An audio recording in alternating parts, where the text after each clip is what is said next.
Well, hello. Today we're going to look at an unboxing. So let's get to it. This is the package, but as any true TV chef, I've prepared some stuff from before. So have at it. We're unboxing the Color Out of Space, or as it says, Die Farbe aus dem All, Ultimate Edition from the German Amazon page. Let's get to it, shall we?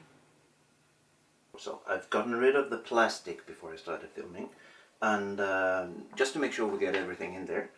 This one was on the back.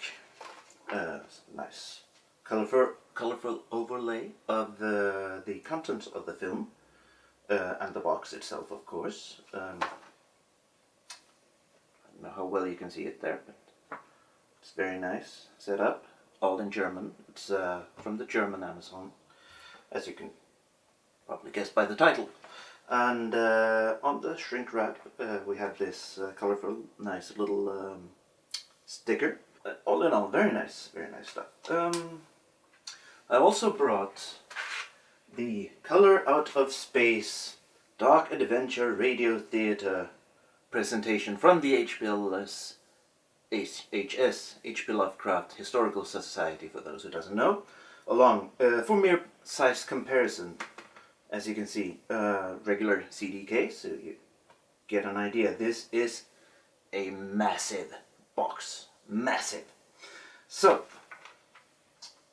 without further ado, let's get into the opening. Now, first of all, let's take a look on the outside.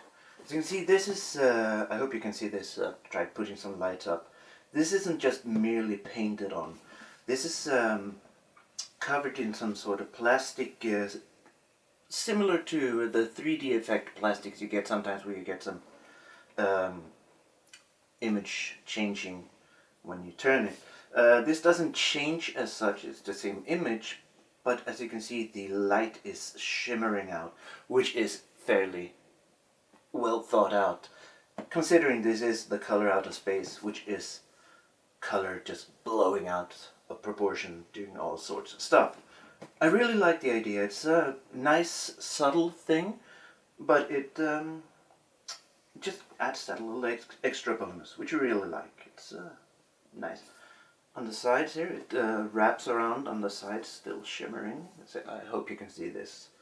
Otherwise, it's, well, just trust me on it. On top, not turning around there, but same here. On the bottom, very nice. And on the back, now this is just plain painting. Still very nice, very shiny, glossy finish to it. Nicely set up, but without the added effect on the front cover. And the alpaca. I don't remember any alpacas in Lovecraft's story, mind you, but there you are. Now let's open this baby up. So the first thing we meet is a some sort of softcover magazine there. Very nice artwork, big glossy artwork again. See at the back. Oh, that's nice. Oh, I really like that. Very good. So what's inside? What is inside, you might ask? Huh? Nice cover. I hope you can see this. There, some pictures from the screenshots from the film. Lots of text from Christoph Huber, or Huber, maybe you should say. It's a German after all. If you notice it or not, all the text is in German. Again, as I said, this is a German box set. It's only available from the German Amazon. I don't speak and I don't read German, so a little bit of a problem there, but I can look at fine pictures, and maybe one day I can Google translate it all, see what's in there. Seems to be, as far as I can tell, they are talking about the film, and well, here you have the director, of course, so it's probably some kind of interview guess. It's very nice to look at. Good. Good stuff. Now, next up is, ooh, what do we have here? And, oh, okay, this seems a little bit bigger than I thought. It was just one paper first, but this is massive. Okay, let's have a look. Let's have a look, shall we? This is the Amazing Stories, replica, of course, which is, if I'd done my homework, this is probably where the Color Out of Space was first came from. So, let's not get into that too much right now. Just unpack and then we can look at the stuff later on. So, next, ooh, well. I knew there were some art cards here. The specifications had been that there were art cards. I had no idea that it would be this big, though. I thought it was like maybe regular flyer size. Nice, glossy, white background. We'll have a look at them later. And so yes, the poster. The poster of one of the... Oh, there's two posters. There are two posters. So I'm going to assume that we have two different sorts of the artwork for the film here. We'll have a look later. Yes. And the crowning jewel. Well. Would you look at that? More alpacas.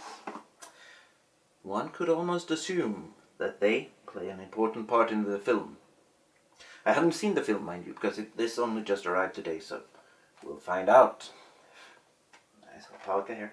It's a big, thick digipack wraparound, because... Let's see, just quick open up. Yes, very nice indeed. Yes, there's a lot of films and lots of stuff in here. With the Blu-ray set here, we have the film, of course, obviously, on Blu-ray. And there is a bonus material Blu-ray, which I'm going to check out later, of course. There is a 4K scan of the film on one of these discs. And there is the soundtrack of the film. Now this might actually be the... yeah, that's the 4K, sorry. Just the soundtrack. It could be... One of them is a soundtrack for the film. That much I know. And what do we have else? Because you see a lot of discs there. Now, they've really gone all out, I say, on making a proper Color Out of Space box set. Not just for this version, but for the Richard Stanley version, but for the story overall, I'd say. So what do we have? Das Grauen aus Schloss Wittley. In other words, it's Die Monster Die, the 1965 version of the same story. We have The Curse from 1987, starring Will Wheaton, you may well know. And we have Die Farbe, which is Die Farbe because it's a German-made film from 2010, which I actually already have on DVD, which is very good, highly recommended. Although now I have it on Blu-ray as well, which is very nice. We'll talk about that. The Curse I had seen. It's a bit silly, really, but it's nice to have it on the shelf now. And Die Monster Die I'm looking forward to, because I've heard a lot about it. I haven't seen it yet. And of course, the Color Out of Space from Richard Stanley. All very nice and shiny.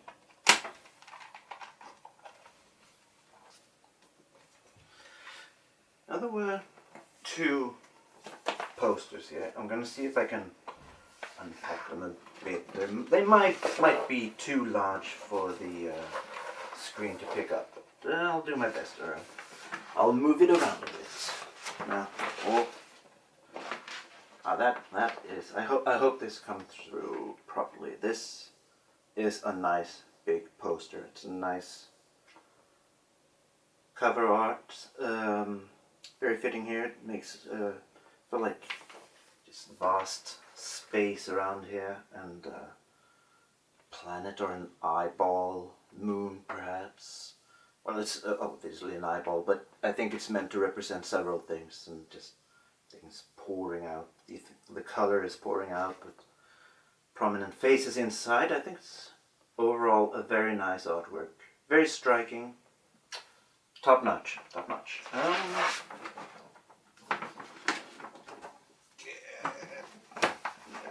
Boom.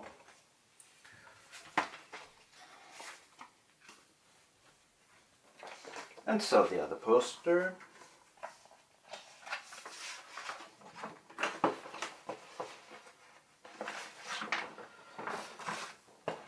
Oh, very well and nice. I've seen this one. I remember seeing this one around as well as an alternate cover artwork for the film.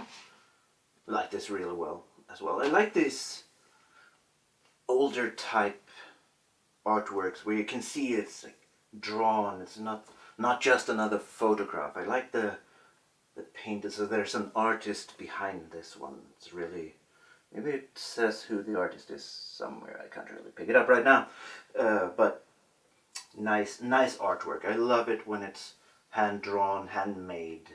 Nice feel. Very well. Very well indeed. Yes, next were the art cards. There are 1, 2, 3, 4, 6 of them in all. People from the film undoubtedly will find out later. No, it actually says, it says down in the corner who it is. This is Madeline Arthur.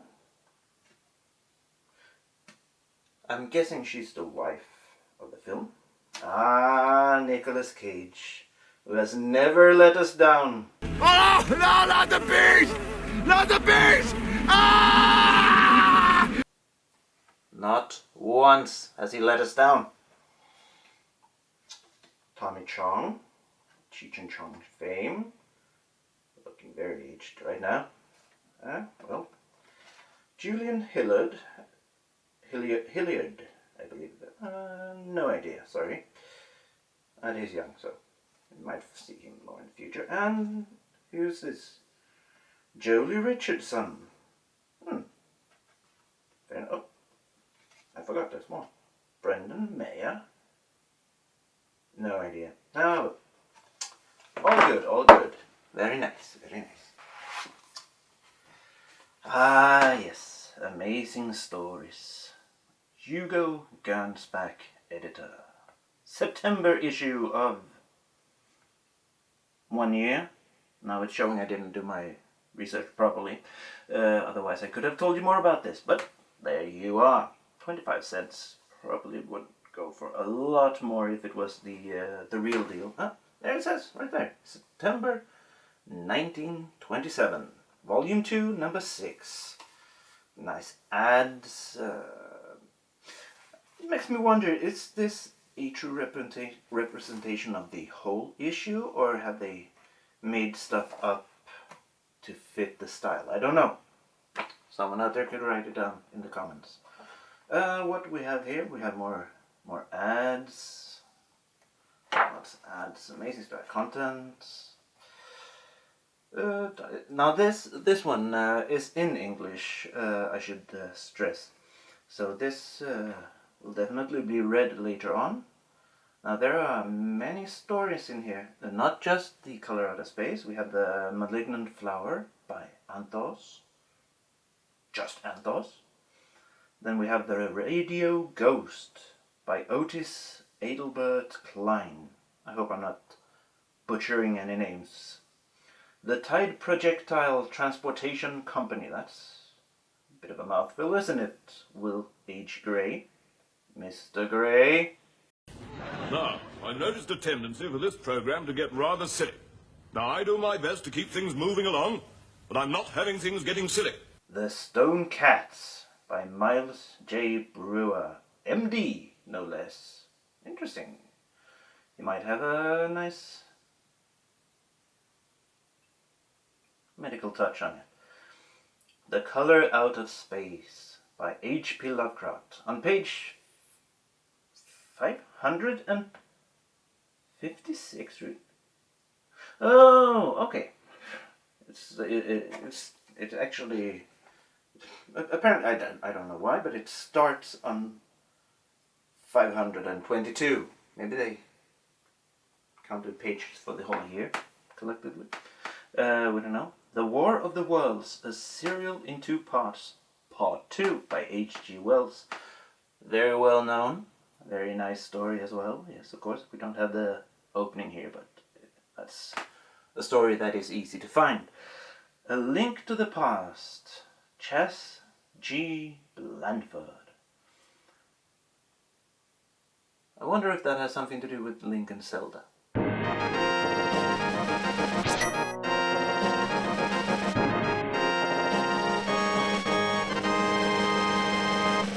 Probably not.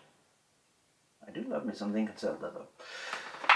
And Lovecraft was on page 556. I suggest we go to... Oh, would you look at that? The Mystery of Time. The Malignant Mystery of Time. That wasn't mentioned. Oh, it's some sort of editorial by Hugo Gernsback. Very well. Very well. Largest flower in the world. Yes. The Radio Ghosts. There's a lot of text here. I'm going to assume that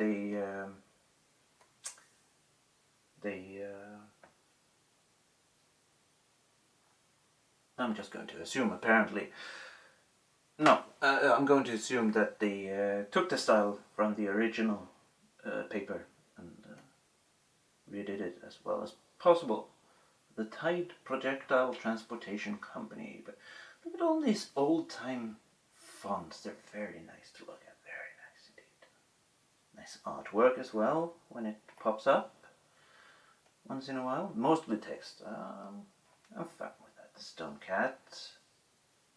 Seems to be some sort of murder mystery, judging from the picture.